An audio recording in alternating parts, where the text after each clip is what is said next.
আসসালামু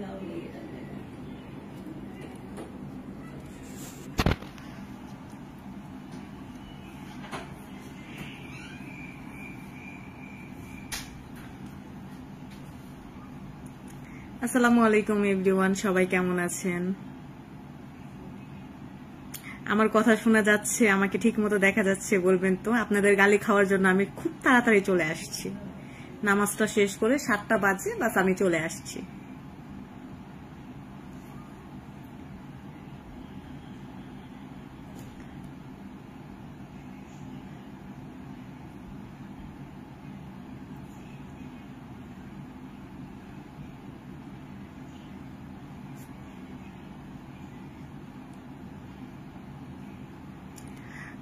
আগে আমি একটু দেখি আমাকে দেখা যাচ্ছে কিনা, আমার চেহারা কেমন লাগছে দেখতে, একটু সুইট লাগছে কিনা, আমার কথা শোনা যাচ্ছে কিনা।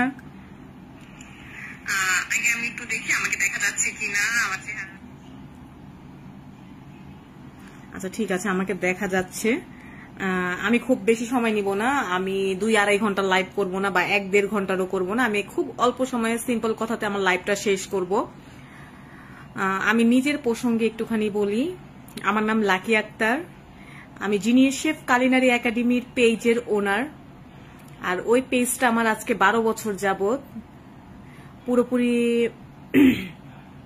কোনো প্রমোট বা বুস্ট করে আমার পেজটা এত বড় না। আমার পেজটা পুরোপুরি অর্গানিক। হ্যাঁ, পুরোপুরি অর্গানিক। আমি আজকে 12 বছর যাবত এই লাইনে আছি। আমি আস্তে আস্তে ধাপে ধাপে আগাচ্ছি। সবাই আমার পছন্দের, সবাইকে আমি ভালোবাসি, সবাইও আমাকে অনেক ভালোবাসে। আপনাদের যদি ভালোবাসা না থাকতো তাহলে আমি এই পর্যন্ত হয়তো বা কোনোভাবে আসতে পারতাম না। কোনোভাবে আসা মানে আসাটা কোনোভাবেই পসিবল না। হ্যাঁ, এখন কথা হচ্ছে আমি এমন একটা পার্সন, এমন একটা মানুষ, আমি সবসময় সত্যি কথা বলি, আর আমি সবসময় মানুষের হেল্প করে চলি।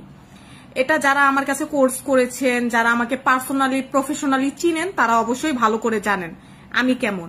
কারো খারাপ কথায় আমার কোনো কিছু আসে যায় না, কারো ভালো কথায় আমি উৎসাহ পাই।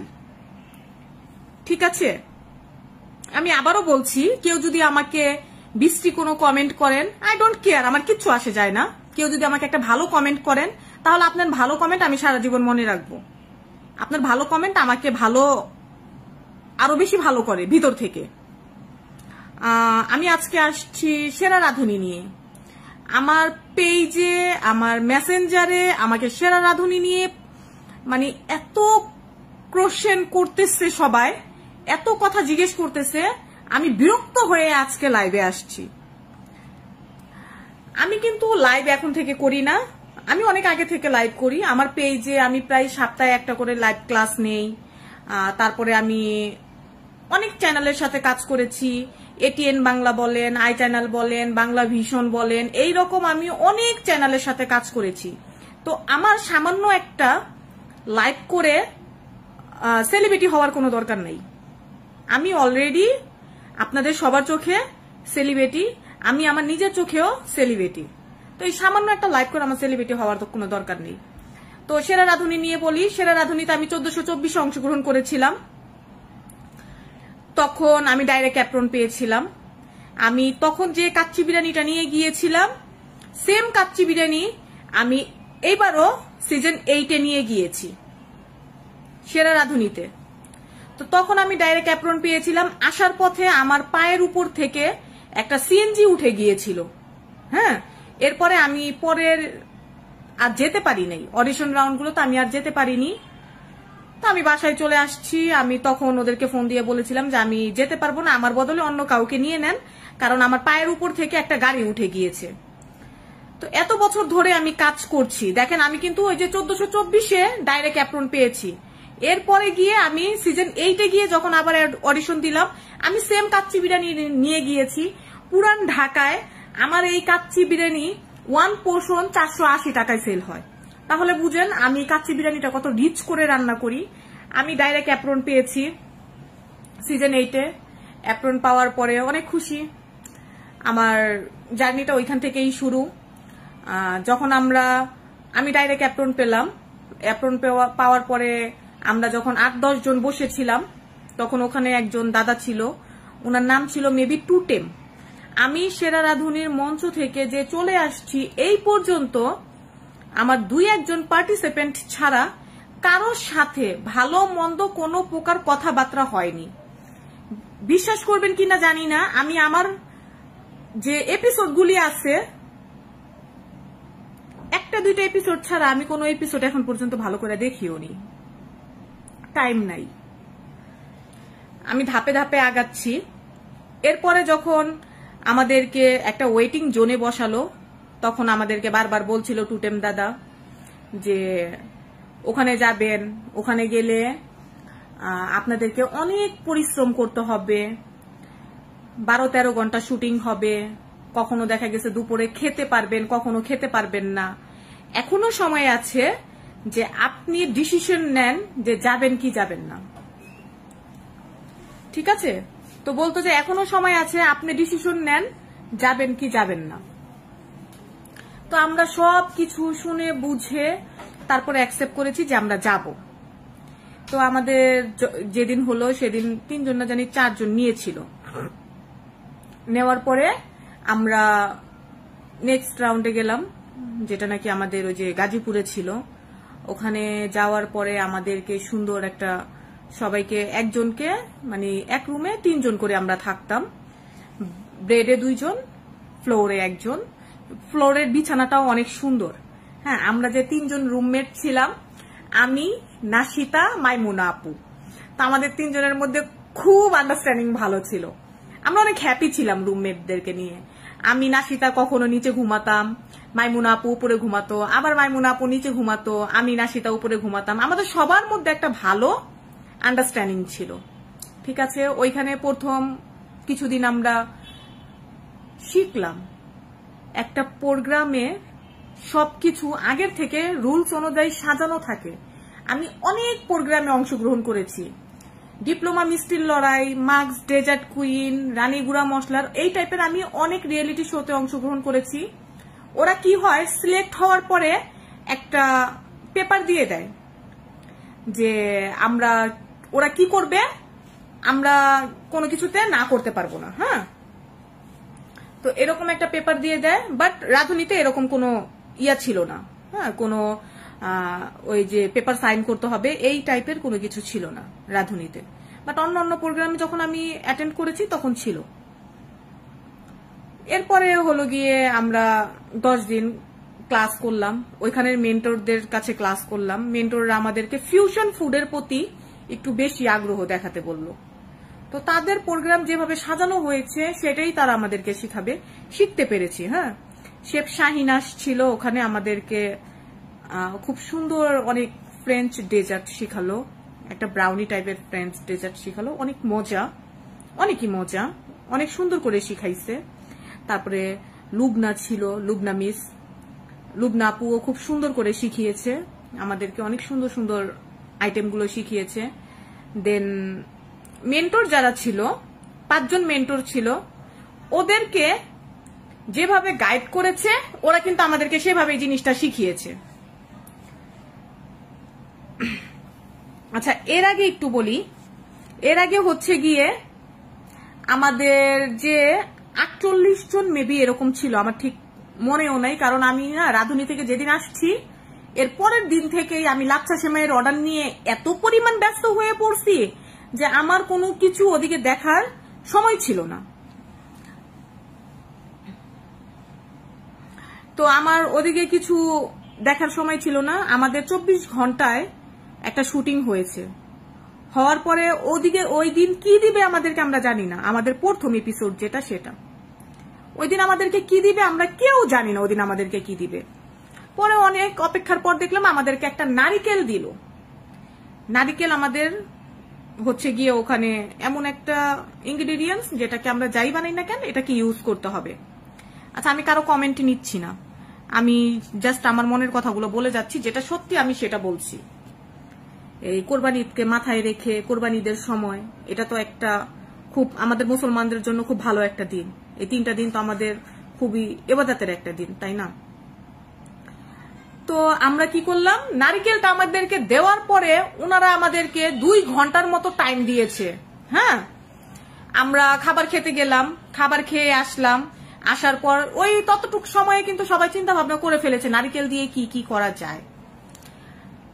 এরপরে আমরা আইসা নারিকেল দিয়ে অনেক কিছু সবাই মোটামুটি ভালো করেছে।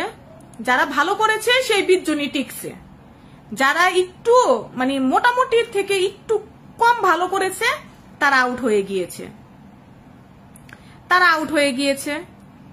তবে প্লিজ বিলিভ মি, সেরা রাঁধুনির কারোর সাথে আমার কোনো প্রকার কথা হয় না, দেখা হয়নি, কিছু পার্টিসিপেন্ট ছাড়া। যেমন আমি ওই যে আমরা হোয়াটসঅ্যাপের একটা গ্রুপ খোলা হয়েছে, গ্রুপ, আচ্ছা আমি একটুখানি কমেন্ট করে টাইপ করি। জি আম্মু,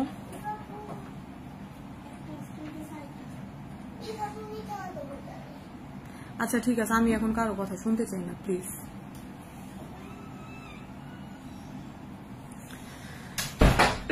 এরপরে আমাদের 24 ঘন্টার একটা শুটিং হলো। শুটিং এর মধ্যে সবাই মোটামুটি ভালো করেছে, যে 20 জন ভালো করেছে ওই 20 জনকে রেখেছে। রাখার পরে আমাদের প্রথম রাউন্ডটা শুরু হলো। প্রথম রাউন্ডে ছিল যে এক একজন লিখবে, সেটা একটা আইস বক্সের মধ্যে রাখবে, আরেকজন উঠাবে। তো উঠালো, তখনও মোটামুটি দ্বিতীয় রাউন্ডেও ভালো করলাম। আমাদের সিস্টেমটা এরকম ছিল, 2টা রাউন্ড মিলে একটা নাম্বার দিবে, 2টা রাউন্ড মিলে একটা নাম্বার দিবে। আমি কারো কমেন্টই নিচ্ছি না,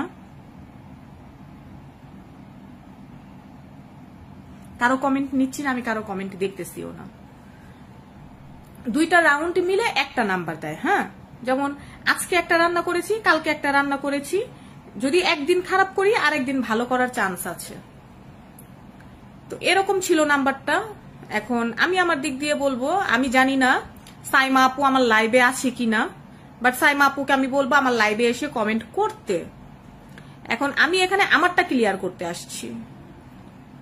আমাদের 20 জন পার্টিসিপেন্টের মধ্যে 20 জনই ভালো ছিল। আমাদের 20 জনের মধ্যে খুব ভালো সম্পর্ক ছিল, কারো মধ্যে আমাদের খারাপ সম্পর্ক নেই। এখন কার মনে কি আছে বলা যায় না, কে কি চিন্তা করে লাইভে আসছে সেটা আমি জানি না, বাট আমি আমার দিক দিয়ে আসছি। আমাকে অনেকে গালি দেয় আমি নাকি হিংসুটে, আমি নাকি ঝগড়েটা। হইতেই পারে, মেয়ে মানুষ যদি ঝগড়া না করি তাহলে কিভাবে হবে। তবে আমি স্যাক্রিফাইস করতে জানি, আমি জানি আমার ভিতরে আল্লাহ এই গুণটুকু দিয়েছে। কেউ যদি আমাকে 2টা কথা বলে, আমি যদি মনে করি এই 2টা কথা আমি শুনবো না, ওকে ফাইন, আমি শুনবোই না। আচ্ছা যাই হোক, তো আমাদের প্রথম এপিসোডটার কথা একটুখানি বলি আপনাদেরকে। সেটা হচ্ছে 48 ঘন্টা আমরা দাঁড়ায়া ছিলাম। হ্যাঁ, একটু বসতাম, একটু দাঁড়াতাম। আবার আমাদের ওইখানে একজন দাদা ছিল টুটেম, উনি আমাদেরকে বলতো একটু চুলাটা জ্বালান, অনেক ঠান্ডা।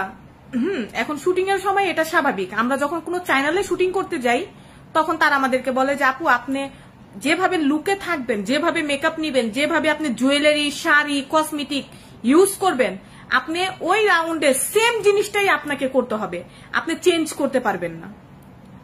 এটা স্বাভাবিক থাকে। তো শুটিং এর দিন সকালবেলা যখন আমরা স্টেজে উঠলাম তখন অনেক গরম ছিল। মোটামুটি সবাই কমফোর্টেবল ড্রেস পরে গেছে যেন খুব একটা বেশি গরম না লাগে। যখন সন্ধ্যা হলো তখন অনেক ঠান্ডা, কিন্তু ঠান্ডা হলে কি হবে, আমরা তো তখন আর শালও নিতে পারবো না বা সোয়েটারও নিতে পারবো না, কারণ আমাদেরকে কিন্তু একটা বেজি ফলো করতে হবে, কারণ একটা এপিসোড একটাই থাকবে। আমার একটা জিনিস খুব মানে আমার মনে লেগেছে, আমরা যখন সেটে দাঁড়িয়ে আছি বাহিরের দিকে কিছু মানুষ ছিল, হ্যাঁ, তারা সোয়েটার পরেনি। তো আমি টুটেম দাদাকে জিজ্ঞেস করলাম, আমরা নয়তোবা পরিস্থিতির শিকার, পরতে পারবো না সোয়েটার, আপনারা পরতেছেন না কেন?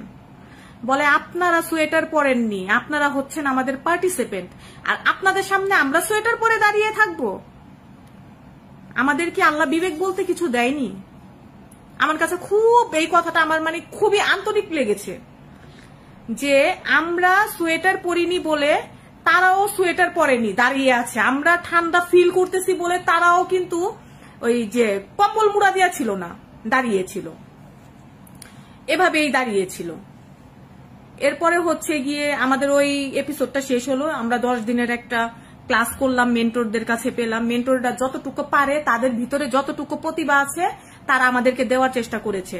আমি নর্মালি যখন কোনো ওয়ার্কশপে যাই আমি যখনই কোনো ইনস্টিটিউটে ক্লাস নেই বা কোনো পাবলিক প্লেসে ক্লাস নেই, আমি তখনই তাদেরকে বলি, আমার স্টুডেন্টদেরকে বলি, দেখেন আপনি কি পারেন সেটা আমার দেখার বিষয় না, আমি কি পারি সেটা আপনার দেখার বিষয় না।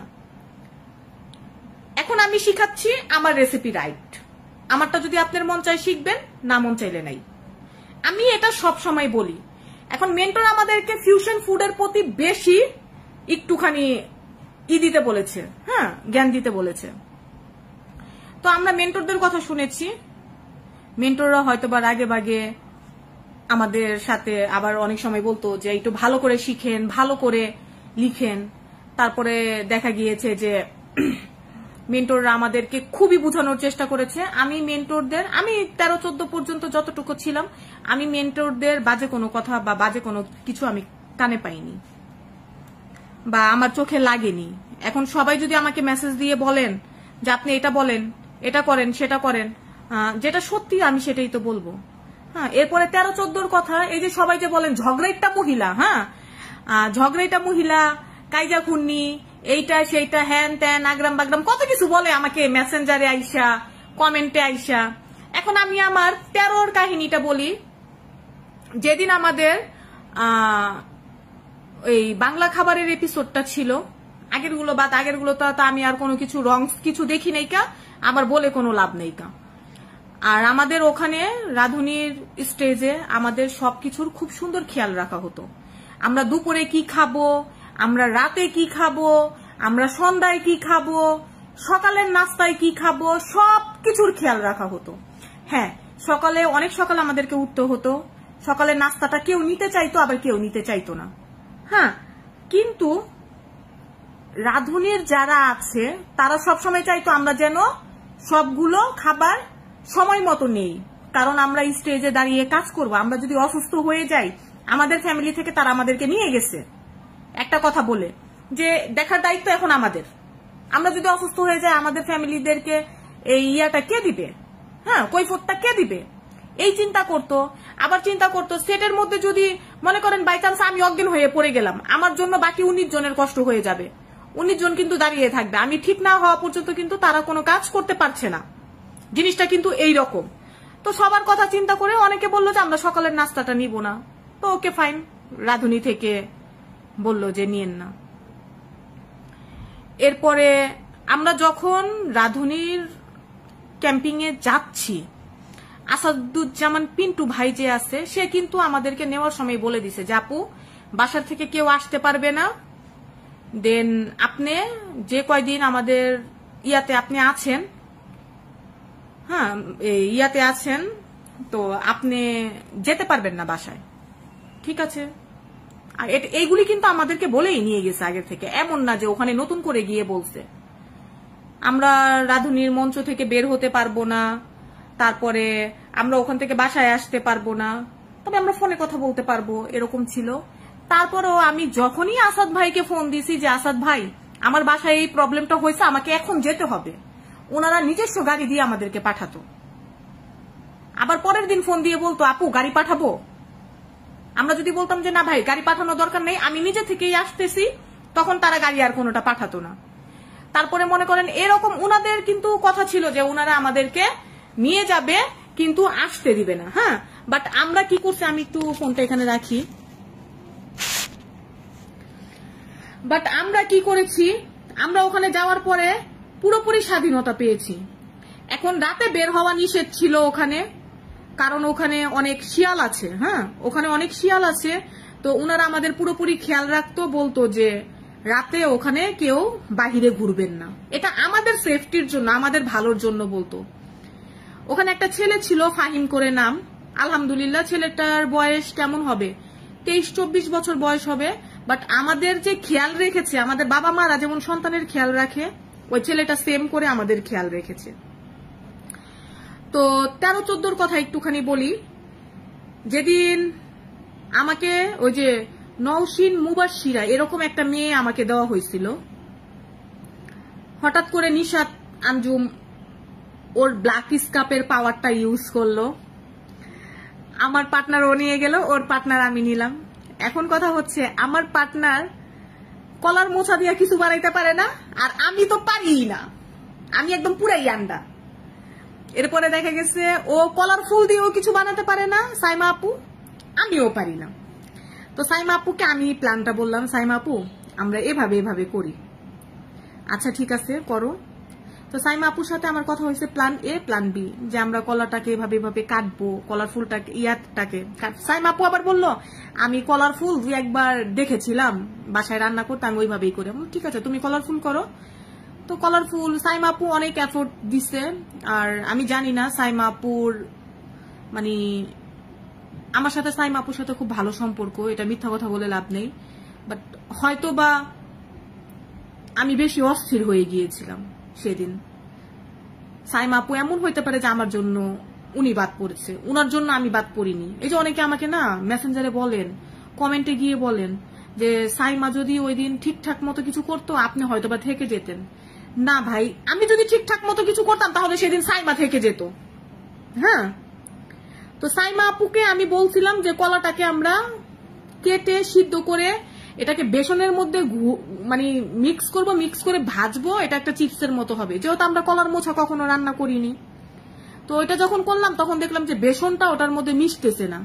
তখন সাইমা আপুরে বললাম সাইমা আপু এটা বাদ দাও, অন্য কিছু করো, ভর্তা করে ফেলো। তো সাইমা আপু আবার বললো যে না দেখি আর কি করা যায়, বাদ দিব কেন, আর একটু চেষ্টা করে দেখি।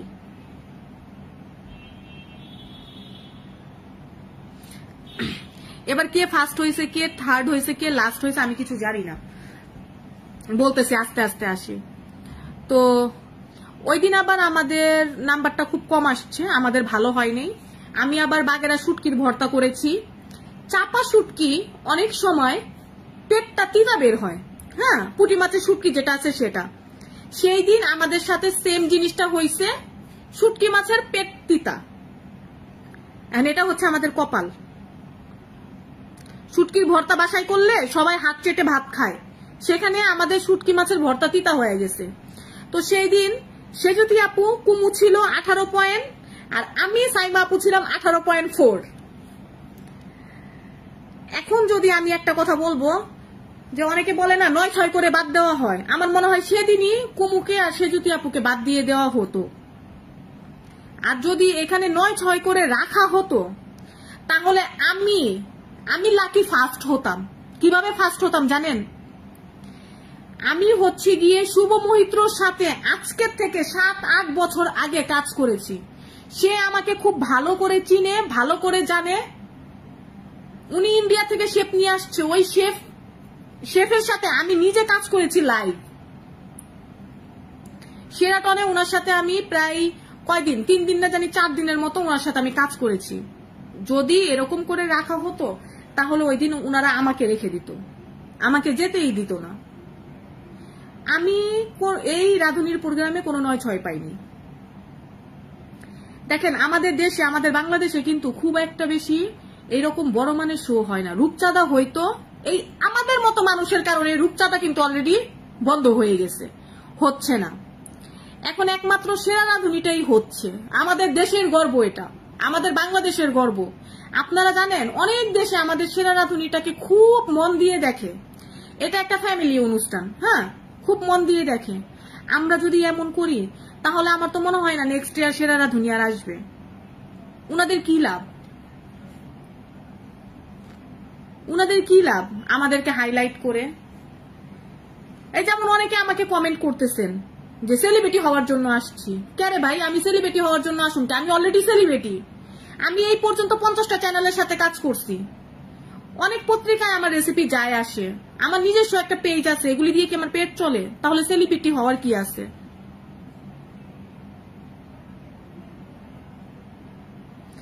এখন আমি যদি আপনাদেরকে বলি যে এই সমস্যা সেই সমস্যা, এইটা সেটা, তাহলে আপনারা আমাকে ভালো বলবেন। আমি এখন সত্যি কথা বলতেছি, সত্যি কথার কোনো ভাত নাই। আমার এখনো মনে আছে মৌসুমী মৌ আপু যে নাকি হোস্ট করে, উনি খুবই ভালো একটা পার্সন। পূর্ণিমাকে অনেকে বলে যে খাবারের টেস্ট বুঝে না, বাট পূর্ণিমা খাবারের টেস্ট খুব ভালো বুঝে। আমি আমার কারণে বাদ পড়েছি, আমি কারো কারণে বাদ পড়িনি।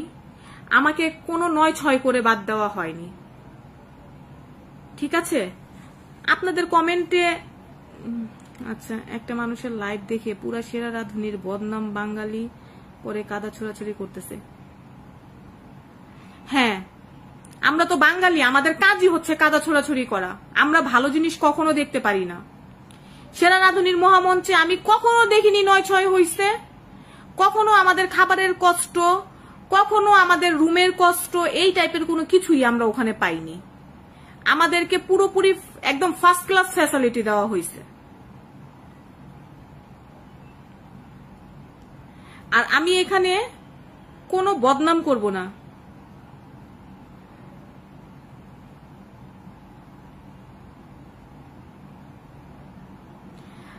এরপরে আমাদের সবগুলো দেখেন, এখানে যে 48 জন পার্টিসিপেন্ট সিলেক্ট হয়েছে সবাই যোগ্য, কেউ অযোগ্য না, কেউ না জানা পারসন না। সবাই মনে করেন 7 ঘাটের পানি খায়া এখানে আসছে আমার মতো। কেউ না যায় না, এখানে কেউ আসে নাই কা। আমরা সবাই পারদর্শী, এমন না যে আমরা কেউ পারি না। কেউ বলতে পারবে না যে আমি রান্না পারি না, সেরা রাঁধুনিতে গেছি সিলেক্ট হয়ে গেছি, এটা কেউ বলতে পারবে না। আপনারা তাদের আইডি ঘাটেন, দেখেন মোটামুটি তারা ভালোই পারে।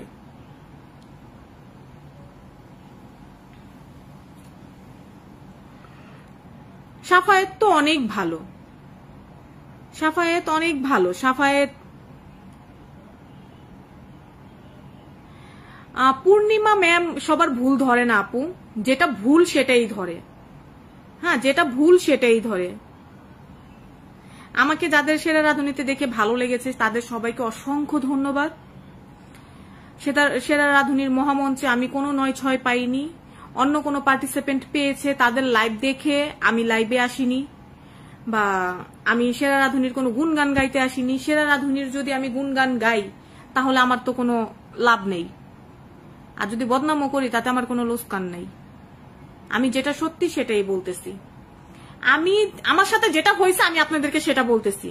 এখন আপনাদের কাছে আমার একটা প্রশ্ন, আমি কি আমার চোখে দেখায় বিশ্বাস করব না কানে শোনায় বিশ্বাস করব? আমি আসার পর কি হয়েছে আমি জানি না, বাট এটা সবার ধারণা যে আমি সব জানি। আপনারা অনেকে আমাকে মেসেঞ্জারে নক দিতেছেন, আমার মেসেঞ্জার একদম মানে আমি ওই রাঁধুনির প্রোগ্রাম নিয়ে এত প্রশ্ন পাচ্ছি, যার কারণে যে আমার ক্লাসের ইয়াগুলো মেসেজগুলো আমার স্কিপ হয়ে যাচ্ছে। এই কারণে আমি 7টা বাজে পোস্ট দিয়েছি যে আমি 7টা বাজে লাইভে আসবো।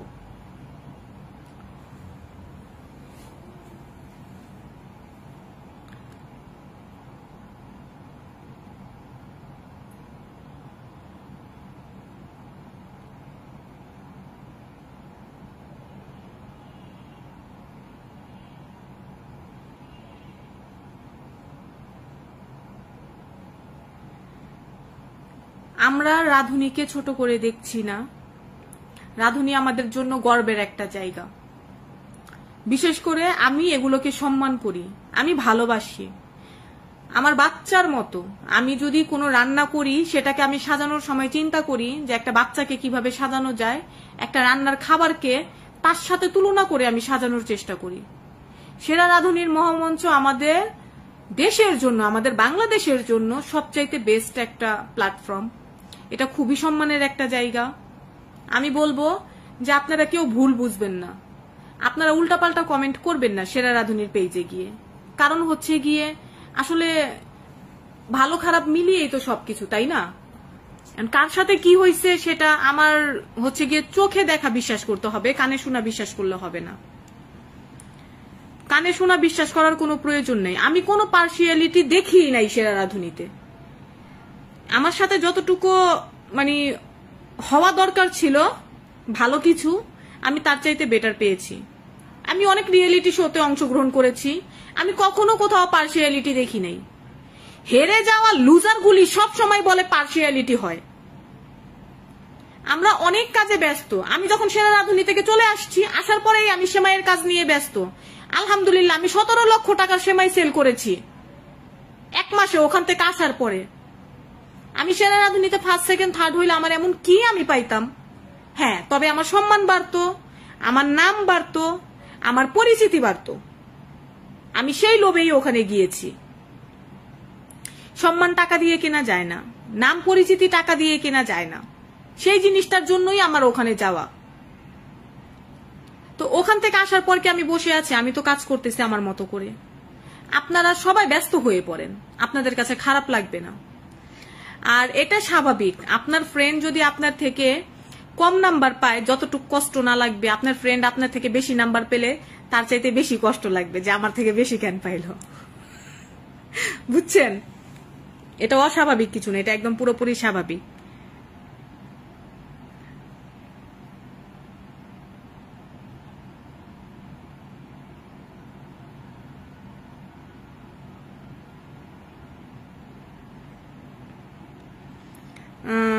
অনেকে অনেক কিছু কমেন্ট করতেছেন, আমি কারো কমেন্ট পড়বো না, কারণ আমি জানি ভালো মন্দ সবাই সব মিলিয়ে অনেকে কমেন্ট করছেন।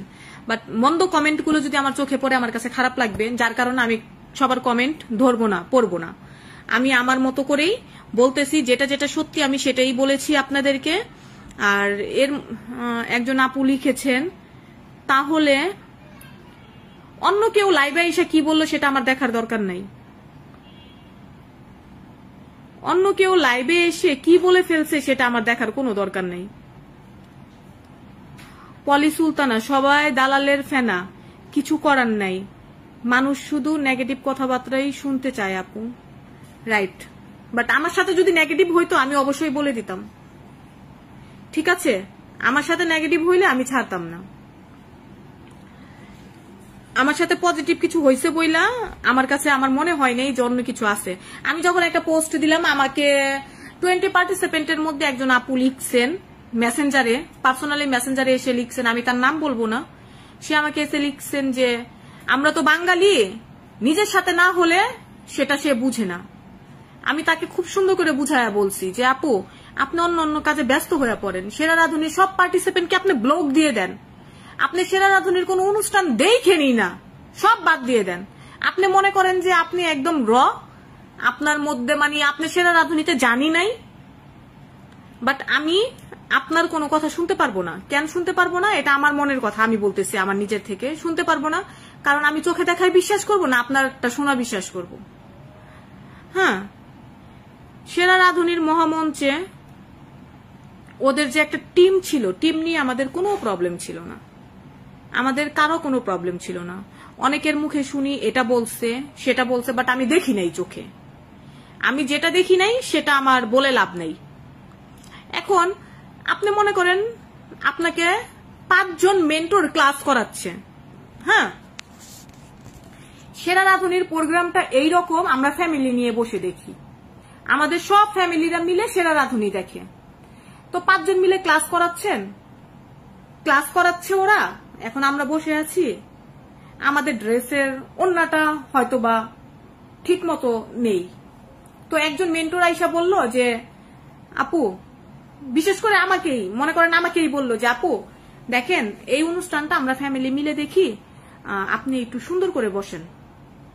এটা কিন্তু অস্বাভাবিক কিছু না। এখন এটা যদি আমার মাইন্ডে লাগে, এটা তো আমার প্রবলেম, আমার ইগোর প্রবলেম।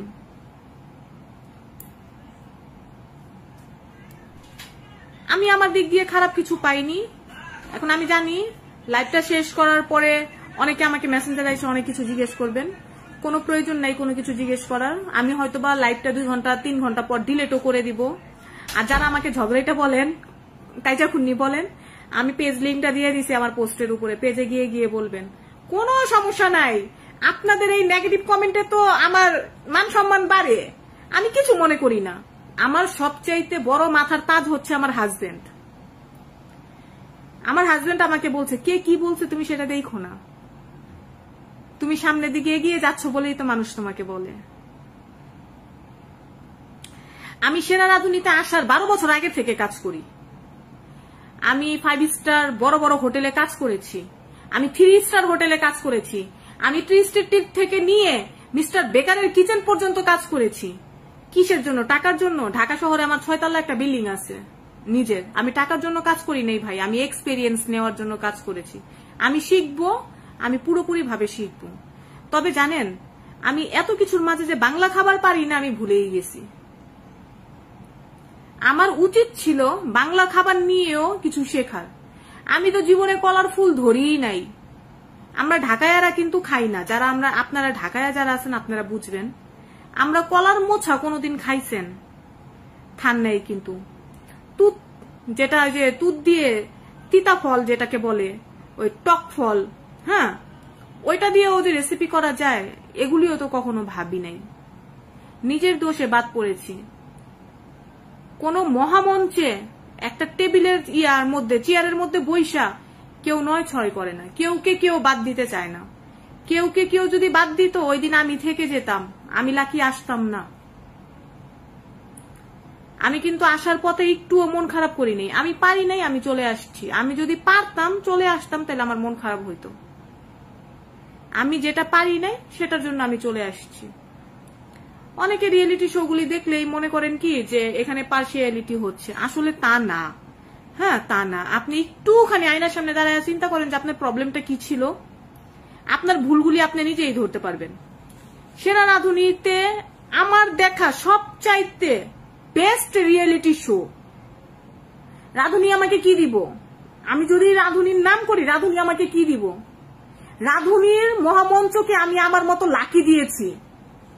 রাঁধুনি আমাকে শেফ কোট পরাই নাই, আমি নিজের কোম্পানির শেফ কোট নিজে গায়ে দিয়ে তারপরে রাঁধুনির মহামঞ্চে গেছি। রাঁধুনিতে যাওয়ার আগে আমি 4-5 বছর আগে থেকে ক্লাস নেই। আমার নিজের প্রতিষ্ঠানের নাম দিয়ে আমার শেফ কোড আছে। তবে রাঁধুনির শেফ কোড আমার কাছে বেস্ট এখন মনে হয় এই কারণে যে ওইখান থেকে আমি অনেক কিছু শিখে আসতে পারছি, জেনে আসতে পারছি, সবকিছু বুঝে আসতে পারছি। আপনি জানেন আমি নেক্সটও ট্রাই করবো রাঁধুনিতে যাওয়ার। আমাদের বাংলাদেশের সবচাইতে বড় রিয়েলিটি শো হচ্ছে রাঁধুনি। প্লিজ রাঁধুনিকে কেউ এত ছোট করে দেখবেন না, রাঁধুনিকে নিয়ে উল্টাপাল্টা পোস্ট দিবেন না। কারণ অনেক দেশে আমাদের এই অনুষ্ঠানের কিন্তু আমিও একজন অংশীদার। আমি কিন্তু 13-14 পর্যন্ত আছি। অনুষ্ঠানকে গালি দেওয়া মানে আমাকে গালি দেওয়া একই কথা। আমি তো ওখানে ছিলাম।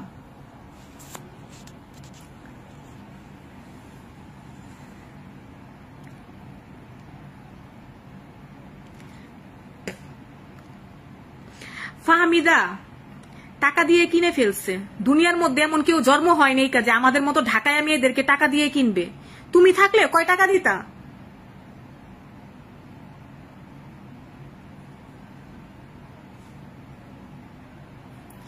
দেখেন, সে যদি মিথ্যা বলছে না সত্যি বলছে সেটা আমি জানি না, আর এটা আমার জানার দরকারও নাই। কারণ আমি যতদিন ছিলাম আমি তো সেজুতির সাথে ওই রকম কোনো কিছু দেখি নেই হইতে। হ্যাঁ, তবে তাদের অনেক কিছু বিরোধ ছিল যে রাতে রুম থেকে বের হওয়া যাবে না, বাট সেজুতি আপু তো হইতো। আর রিয়েলিটি শো গুলোর মধ্যে আপনাকে বাধ্যতামূলক তাদের কথা শুনতেই হবে। আমি যখন প্রথম অংশগ্রহণ করেছি ওই দিন তো আমি ভালোই মেকআপ করে গিয়েছি। এখন ওখানে শোতে যাওয়ার পর আমি মেকআপ নিব না।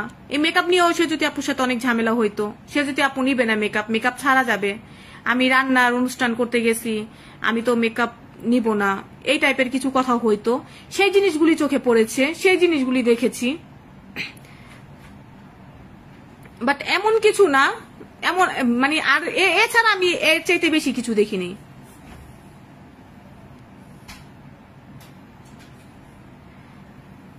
আপু রাঁধুনিতে ফার্স্ট সেকেন্ড থার্ড হওয়া ওই যে প্রতিভা থাকতে হবে তা না, কপালও লাগবে।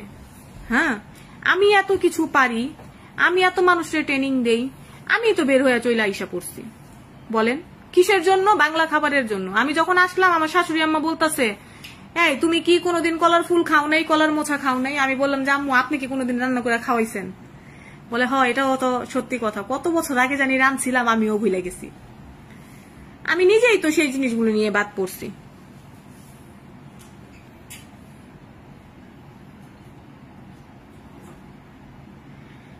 আমি আবারও একটা কথাই বলবো লাস্টে, হেরে যাওয়া লুজার গুলি সবসময় বলে রিয়েলিটি শোতে পার্সিয়ালিটি হয়।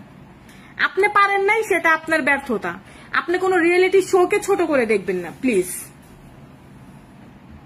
যাওয়ারই দরকার নাই। কোটি কোটি মানুষ রেসিপি দেয়, তার মধ্যে কয়জন? এক একটা অডিশন রাউন্ডে 200 জন যায়। 200 জনের মধ্যে মনে করেন ওইখান থেকে মাত্র 3 জন সিলেক্ট হয়। এটি যারা পারে না তারাই বলে। এটা অস্বাভাবিক কিছু না, স্বাভাবিক জিনিস। যারা পারে না তারাই বলে বাঙালি সরাসরি দেখতে চেয়ে বেশি কানে শুনে কথা। সেটা হচ্ছে গিয়ে আপনার ব্যাপার, আপনি কানে শোনা কথা বিশ্বাস করবেন না চোখে দেখার কথা বিশ্বাস করবেন। আচ্ছা, রাধুনীকে যদি আমি বড় করে তুলি এখানে, আমার লাভটা কি বলেন? রাধুনী আমাকে টাকা দিয়ে কিনবে? আমি আমার জীবনে কেউ যদি টাকা দিয়ে আমার কাছে ক্লাস কইরা বলে যে আপু ক্লাসটা করছি, আমার একটু প্রবলেম হইতাছে, আমি সেই ক্লাসের টাকা তাকে ব্যাক করে দেই। হারাম হালাল বলতে কিছু একটা আছে। আর আপনারা কি মনে করেন যে কোনো একজন কোম্পানি আমাকে টাকা দিবে আর আমি নিয়ে বইসা থাকবো, আর কোনো কাম নেই খায়া দেয়া? আল্লাহ 2 টাকা খাওয়াও, হালালের পয়সা খাওয়াক, 10 টাকা দরকার নেই।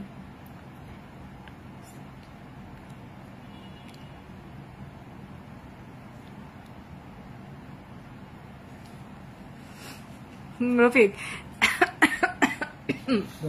সরি না, সেজুতির পর আপনি সবাই লাইভ করতেছেন কারণ কি?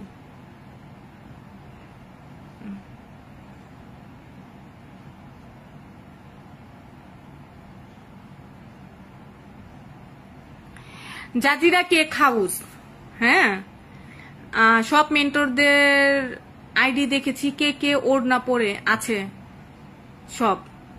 আপনার চোখ নষ্ট, আপনার এই চোখ দিয়ে আপনি যা দেখবেন আপনার কাছে সবই খারাপ লাগবে, এটা অস্বাভাবিক কিছু না। আপনি এখানে আসছেন নিজেই ভাইরাল হতে আমাদের মাধ্যমে, ওটা হচ্ছে রিয়েলিটি শো। রিয়েলিটি শোর মধ্যে আমরা কিভাবে বসবো সেটা দেখেন। আমি তো বাসায় ওড়না ছাড়া ছবি তুলে তুলে ফেসবুকে পোস্ট দেই, তো সেটা তো আপনার দেখার দরকার নাই। মেন্টরদের পায়ের যোগ্য আমরা না, আমাদেরকে যেভাবে মেন্টররা গাইড করছে, আমি এতটুকু বলবো মেন্টরদের পায়ের যোগ্য আমরা না। তারপরে আমাদের সবকিছু দেখেছে, একটা জায়গায় 10টা প্রশ্ন আমরা তাদেরকে করতাম, কোনোদিন বিরক্ত ফিল করেনি, বলতো আপনাদের আরো প্রশ্ন থাকলে করেন, আরো প্রশ্ন থাকলে করেন। আমাদের দেশে এত সুন্দর একটা রিয়েলিটি শো হচ্ছে, এটা সম্মান না রেখে অসম্মানগিরি করতেছেন। কি ভালো জিনিস, ভালো মানুষকে আমরা দাম দিতে জানি না, ভালো জিনিসকে দাম দিতে জানি না।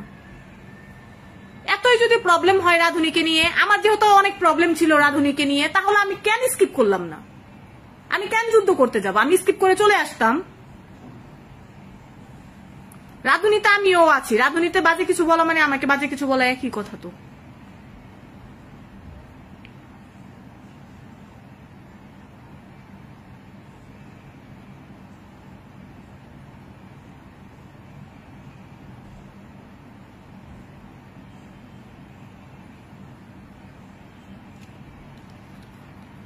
আচ্ছা, আমি আমার পোস্টে সেজুতি আপুকে নিয়ে কোনো কমেন্ট চাই না। হ্যাঁ, আমি দেখতেছি সবাই বলতেছে শাইন একাডেমির স্টুডেন্টরা পায়, এটা মিথ্যা কথা। শাহিনের ওরা কেউ যদি তো তাহলে গত বছরের 1, 2, 3 হলো আইরিশ।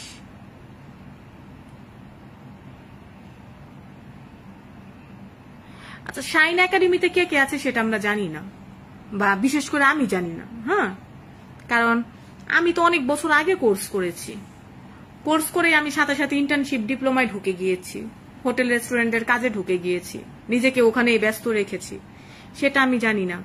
তবে আল্লাহ সাক্ষী, আমি এখানে বিন্দু পরিমাণ মিথ্যা কথা বলিনি, আমার 1%ও মিথ্যা কথা এখানে নেই। আমার সাথে যেটা হয়েছে আমি আপনাদের সঙ্গে সেটাই শেয়ার করেছি। এখন আপনারা কি মনে করবেন সেটা আপনাদের পুরোপুরি নিজস্ব ব্যাপার। আমার সাথে এরকম কোনো কিছু হয় নাই যেটা মানে আমি বলতে ভয় পাবো।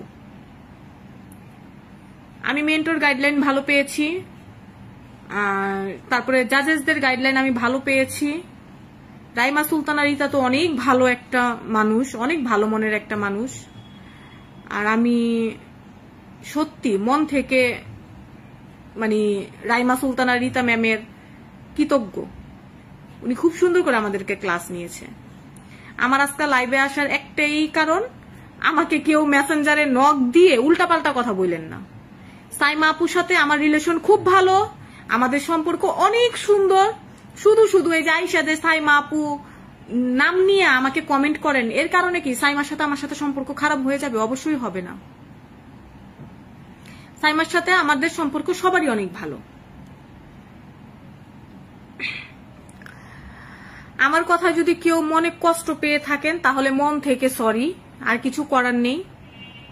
সত্যি কথার বলার দরকার ছিল, বলেছি।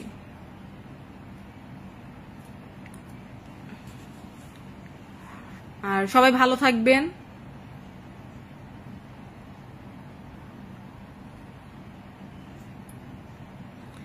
সবাই ভালো থাকবেন, সুস্থ থাকবেন। আশা করি ফেক আইডি দিয়ে কারো কমেন্ট করার দরকার নাই, রিয়েল আইডি দিয়েই কমেন্ট করবেন। আপনার যে যোগ্যতা করেছেন তাই বাদ করেছেন না, আমরা ঝগড়ার কারণে বাদ করি নাই, ওখানে আমরা ঝগড়াও করি নাই, ওখানে ঝগড়ার কিছুই ছিল না। আপনারা ঝগড়ার কারণে বাদ করেছেন, এটা একদম পুরোপুরি ভুল কথা। আমরা কোনো ঝগড়াই করি নাই, আমরা কোনোভাবেই ঝগড়া করি নাই। এটা আপনাদের সবারই একটা ভুল ধারণা। সাইমা আপু আসলে সাইমা আপু একটা কমেন্টে লিখে দিয়ে যাবেনি, আপনাদেরকে পিন পোস্ট করে দিব, পড়েন। সব পার্টিসিপেন্ট ভালো ছিল, সব জায়গায় সবাই কিন্তু সবার প্রিয় হইতে পারে না। হয়তো বা একজন পার্টিসিপেন্টে তার মনের মতো পায়নি, সে আগে কখনো কোনো রিয়েলিটি শোতে যায়নি, এটা তার ফার্স্ট এক্সপেরিয়েন্স ছিল, সে মেনে নিতে পারেনি। বাট আমরা তো অনেক রিয়েলিটি শোতে গিয়েছি, এইরকমই হয় রিয়েলিটি শো, এরকমই কষ্ট করে আগে বাড়তে হয়। কষ্ট ছাড়া কোনো জায়গায় ভাত নেই, এটাই স্বাভাবিক। আমি আমার কিচেনে 8-10 ঘন্টা কাজ করার পরে দেখা গেছে মাস গেলে একটা পেমেন্ট আসে আমার হাতে, কাজ না করলে তো আসবে না।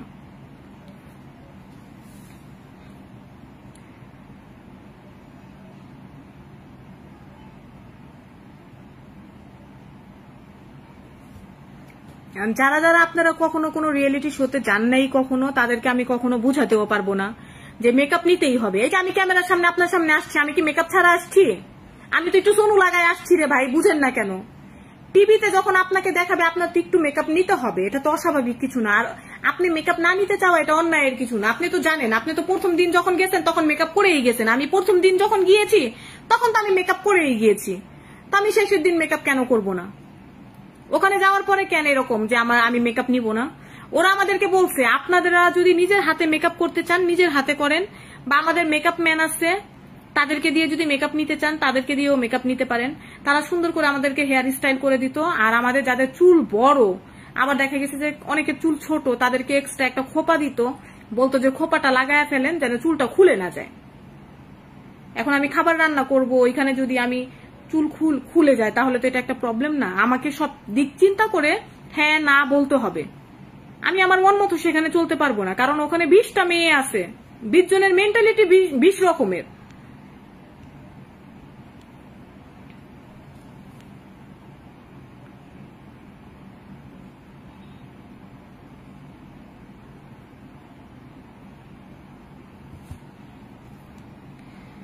কিছু কিছু ছোট লোক আছে যাদেরকে কখনো বুঝানো যাবে না, আর তারা কখনো বুঝবেও না। তবে সবাইকে বিনতির নিবেদন করব, আপনাদের একটুখানি মনের শান্তির জন্য একটা প্ল্যাটফর্ম নষ্ট করবেন না। অনেক মানুষের স্বপ্ন থাকে অনেক কিছু। হ্যাঁ, আপনারা মাস্টারশেফ ইন্ডিয়া দেখেন, মাস্টারশেফ অস্ট্রেলিয়া দেখেন। অস্ট্রেলিয়াতে দেখছেন কিভাবে খাবার ছুঁড়ে ফেলে দেয়। আমার মনে হয় আমাদের বাংলাদেশে যদি এরকম কোনো কিছু হইতো, আমরা মনে হয় ওই প্লেট দিয়ে শেফদেরকে পিটায় আসতাম। কিন্তু দেখেন ওরা তো সম্মান করে, আমরা কেন পারি না সম্মান করতে? আমাদেরও সম্মান করা দরকার। একটা রিয়েলিটি শো পরিচালনা করতে যে কি পরিমাণ কষ্ট হয়, আর সেখানে সেই পরিচালনাটা আমাদের কিন্তু স্বপ্ন, আমাদের ইচ্ছা। হ্যাঁ, হয়তো বা আমাদের সময় শেষ হয়ে যাবে, আমাদের ছেলে মেয়েরা ওখানে অংশগ্রহণ করবে, তারা ভালো কিছু করবে, বাট কিছু কিছু মানুষের জন্য সব নষ্ট হয়ে যায়। আমার যতটুকু সত্যি কথা বলার আমি বলেছি ওইখানে। আর কার কি মনে হয় সেটা আপনাদের পুরোপুরি ইচ্ছা, আপনারা বুঝেন, আপনারা শুনেন, আপনারা জানেন। বাট আমি কারো কখনো কোনোদিন কোনো খারাপ দেখিনি। কে লাইভে এসে কি বলতেছে সেটাও আমার দেখার দরকার নাই। বাট আমাকে কেউ প্লিজ দয়া করে মেসেঞ্জারে নক দিয়েন না, আমার পেজে কেউ গিয়ে কমেন্ট করেন না, উল্টাপাল্টা বললেন না যে এই এটা করছে, ওই এটা করছে, ওই এই জায়গার স্টুডেন্ট, এই জায়গার স্টুডেন্ট। আপনারা যা করতেছেন মানে সবকিছু একেবারে হজবজ করে দিচ্ছেন। এত সুন্দর একটা শো, এত ভালো, আরে নিজের ব্যাপারে না চিন্তা করে একটুখানি মানুষের ব্যাপারেও তো চিন্তা করতে পারেন। নিজেরটা বাদ দেন, একটু অন্যেরটা চিন্তা করেন যে অন্য মানুষরাও তো এই শোতে আছে। আপনার সাথে যদি একটু খারাপ হয় আমার সাথে ভালো হবে, আমার সাথে যদি একটু ভালো হয় আপনার সাথে খারাপ হবে, একজনের সাথে তো ভালো হবে। আল্লাহর তো একটা নিয়ামত, একজনের সাথে ভালো হইলেই সবার ভালোটা খুঁজে নিতে হয় সেখানে। ঠিক আছে আপুরা, সবাই ভালো থাকবেন, আল্লাহ হাফেজ, আসসালামু আলাইকুম।